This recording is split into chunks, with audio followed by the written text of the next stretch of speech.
हम एक सत्य घटना पर विचार करते हैं।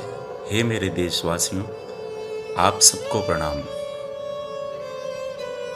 750 साल बहुत पुरानी बात है। 750 साल पहले महाराष्ट्र के एक गांव में एक ब्राह्मण रात में ठीक 12 बजे अपने धर्मपत्नी के साथ विश्राम पर थे। अचानक उठे। उन्होंने अपनी धर्मपत्नी को एक मूक प्रणाम निवेदन के पश्चात चुपचाप दबे पांव घर से निकल पड़े। चलते चलते आप पहुंचे बनारस। उस वक्त बनारस में विश्व गुरु पद पर आसीन थे श्री रामानंद जी महाराज। आप श्री रामानंद जी के पास अवनत हुए और प्रार्थना की कि आप हमें स्वीकार कर लें, दीक्षा दे दें, संन्यास दीक्षा दे दें। श्री रामानंद जी महाराज ने उनका वह निवेदन स्वीकार किया और उनको संन्यास दीक्षा दे दी। लगभग 1-1.5 साल गुजरने के पश्चात दैव योग से श्री रामानंद जी महाराज पैदल चलते चलते चलते चलते अपने उन्हीं शिष्य के गांव में पहुंच गए। वहां एक विशेष घटना घटी। एक ब्राह्मणी 16 श्रृंगार करके बहुत सारे भेंट उपहार लेकर रामानंद जी महाराज के सम्मुख साष्टांग प्रणाम के साथ हाजिर हुई। साष्टांग प्रणाम करने के पश्चात गुरुदेव ने उनको आशीर्वाद दिया, पुत्रवती भव। आशीर्वाद सुनने के पश्चात आप उठ के बैठ गईं और रोने लगी। श्री रामानंद जी महाराज ने पूछा कि बेटी, रो क्यों रही हो? आखिर तुम्हारे दुख का कारण क्या है? उन्होंने कहा, प्रभु, मैं एक सधवा ब्राह्मणी हूं, लेकिन मेरे पति संन्यास दीक्षा ले लिए। संन्यास दीक्षा लेने के पश्चात एक ब्राह्मणी होके ये कैसे हो सकता है कि मैं पुत्रवती हूं? श्री रामानंद जी महाराज मुस्कुरा दिए और आपने फरमाया, बेटी, सद्गुरुओं के मुख से निकली हुई बात वृथा नहीं जाती। तुम समय का इंतजार करो, ये बात जरूर समय आने पर पूरा होके ही रहेगी। आप धीरे धीरे उस महीने में उस वक्त पैदल चलने की व्यवस्था ज़्यादा थी, गाड़ी बैल से चलते थे। होते होते होते होते आप अपने मूल स्थान पे श्री रामानंद जी महाराज पहुँचे और अपने उन्हीं शिष्य को उन्होंने अपने पास बुलवाया। बुलवाकर आपने पूछा, बेटा, ये बताओ कि तुम्हारी दीक्षा कब हुई? और जब तुम्हारी दीक्षा हुई तब तुम शादीशुदा थे या कंवारे थे? आपने कहा, प्रभु, मैं शादीशुदा हूं। बोले, शादीशुदा जब तुम थे तो क्या तुमने अपने धर्मपत्नी से इजाजत लेकर हमारे पास उपस्थित हुए थे? आपने जवाब दिया, प्रभु, नहीं, मैं तो चुपचाप घर से निकला था। श्री रामानंद जी महाराज ने कहा, बेटा, तुम गलती कर गए। कोई बात नहीं, प्रभु की यही इच्छा थी, तुम वापस लौटो और लौटकर पुनः दाम्पत्य जीवन में प्रवेश करो। आप गुरु आज्ञा के अधीन वापस लौटे, ब्राह्मण थे, पुनः दाम्पत्य जीवन में प्रवेश किए। परिणाम ये हुआ कि महाराष्ट्र के तमाम ब्राह्मण उनसे नाराज हो गए। नाराजी के पश्चात स्थिति ये बनी कि उनका हुक्का पानी बंद कर दिया गया, उनकी भिक्षाटन बंद कर दी गई। कुएं में जाना, तालाब में जाना, नदी में जाना, सार्वजनिक जगहों में जाना उनको मनाही दे दी गई। क्या करते? चुपचाप इन परेशानियों में अपनी जीवन निर्वाह करने लगे। इस बीच में उनके 4 संतान हुए। चारों संतानों को भी लोगों ने तंगाना नहीं छोड़ा। बच्चे बहुत परेशान रहने लगे, ना नहा पाते थे, ना भिक्षा ले पाते थे, ना उनका कोई सम्मान करता था। उनको जूते मारे जाते थे, उनको भगा दिया जाता था। उनको कहा जाता था कि वही ब्राह्मण के बेटे हो ना जो सन्यास के बाद तुम लोगों को पैदा किए। क्या करते बेचारे। अंत में उन ब्राह्मण महोदय, उनसे रहा नहीं गया, वो ब्रह्म समाज के सामने उपस्थित हुए सपत्नीक और हाथ जोड़ के बोले, हम लोगों की गलती तो हुई है, इस गलती को चाहें तो आप लोग सजा दें, चाहें तो आप माफ़ करें, लेकिन कम से कम बच्चों को तो माफ़ कर दें, उनकी क्या गलती है। ब्राह्मणों ने ब्रह्म समाज बिठाया, फैसले पे बात हुई। उनसे पूछा गया कि सन्यास का अर्थ ये क्या नहीं होता कि एक बार मृत्यु और पुनः जन्म धारण? बोले हाँ, ऐसा ही होता है, और इसी की प्रक्रिया की जाती है, पूरी मृत्यु क्रिया की जाती है सन्यास के पहले।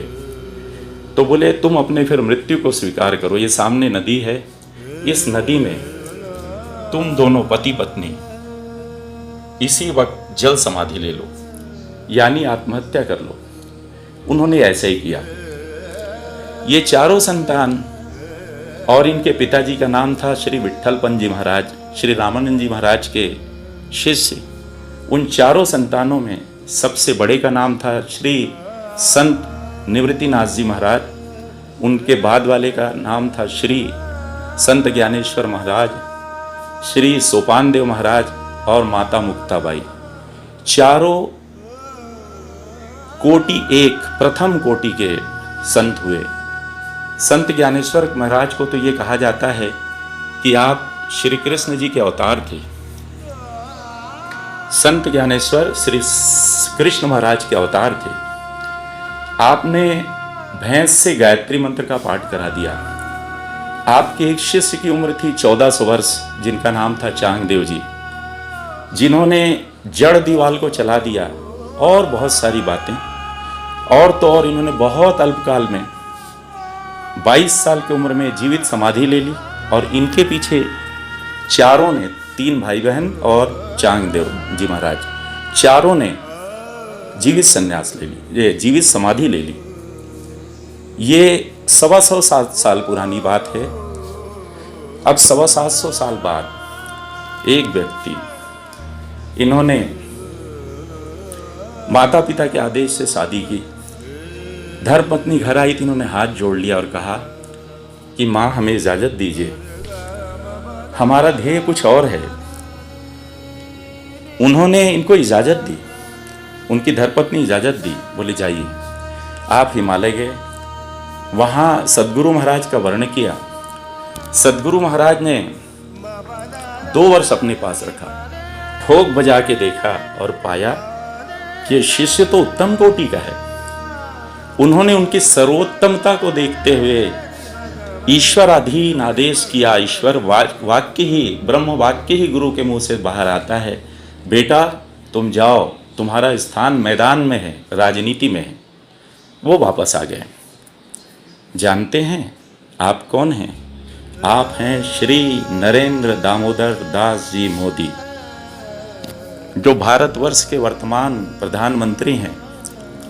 अब आप दोनों के बीच में तुलना कीजिए। 725 साल पहले जब मान्यताएं, जब मानव मूल्य, जब व्यक्ति की ऊंचाई, जब नैतिकता काफी ऊंचाई पे थी, तब उन्होंने गलती की। गुरुदेव ने उनको सजा दी, दुनिया ने उनको सजा दी। तब इतने बड़े बड़े लोगों का प्रसव हुआ। आज 725 साल बाद जब सिद्धांत गिर गए, मान्यताएं गिर गई, नैतिकता गिरा हुआ है, मानव मूल्य गिरा हुआ है, लेकिन 725 साल बाद यहाँ बाकायदा धर्मपत्नी से इजाजत लेते हैं। धर्मपत्नी इजाजत देती है, गुरुदेव वर्ण करते हैं, गुरुदेव प्रसन्न होते और इनाम देते हैं। इनाम के तहत कहते हैं कि जाओ तुम राजनीति करो। सोचिए, जब 725 साल पहले इतने महान लोगों का प्रसव हुआ, तो 725 साल बाद इस गिरी हुई मान्यताओं में इतने उच्च स्तर के सन्यासी जीवन व्यतीत करने वाले हमारे प्रधानमंत्री माता के साथ नहीं रहते, पत्नी के साथ नहीं रहते, और एकाकी जीवन सिर्फ जनता के लिए जीते हैं। अपने जान की, पार्टी की, वोट की कोई चिंता नहीं करते। तो क्या एक नए देश का, एक नए विश्व का प्रसव नहीं होगा? हो के रहेगा, जरूर हो के रहेगा। इनका कोई कुछ नहीं बिगाड़ सकता। क्योंकि ये ईश्वर की योजना है। ईश्वर की योजना में अब महाभारत मच चुका है। ईश्वर ने चक्र चला दिया है कोरोना के रूप में। लोगों की मान्यताएं, भावनाएं, गिरावट बदल रही हैं और सामने एक नरेंद्र बहुत कुशलता से अपने अस्त्र शस्त्र लेकर पूरी धैर्य के साथ आज आगे बढ़ रहे हैं। इस महायुद्ध में आपको एक पक्ष तो लेना ही पड़ेगा, या धर्म का पक्ष या अधर्म का पक्ष। आप स्वयं निर्धारित करिए कि आप किस पक्ष में रहेंगे। आज धर्म के नाम से आसुरी चलन व्याप्त है, उसका नाश करना पड़ेगा और धर्म की पुनः स्थापना होगी। यदा यदा हि धर्मस्य ग्लानिर्भवति भारत अभ्युत्थानम् अधर्मस्य संभवामि युगे युगे। नमस्कार दोस्तों, मैं मनोज जोशी। जैसे कि मैं आपको हमेशा से मंदिर, दिव्यस्थान, साधु, संत, सन्यासी और सनातन धर्म के बारे में आपको वीडियो हमेशा दिखाते रहता हूं, और आज का जो वीडियो था वो भी एक सन्यासी के ऊपर ही था। मैं आपसे एक बात बोलना चाहूंगा कि केशव 666 यानी कि 666 किसी भी राजनीतिक दल का समर्थन नहीं करता है। हम हमेशा से भारतीय संस्कृति और सनातन धर्म का ही प्रचार और प्रसार करते हैं।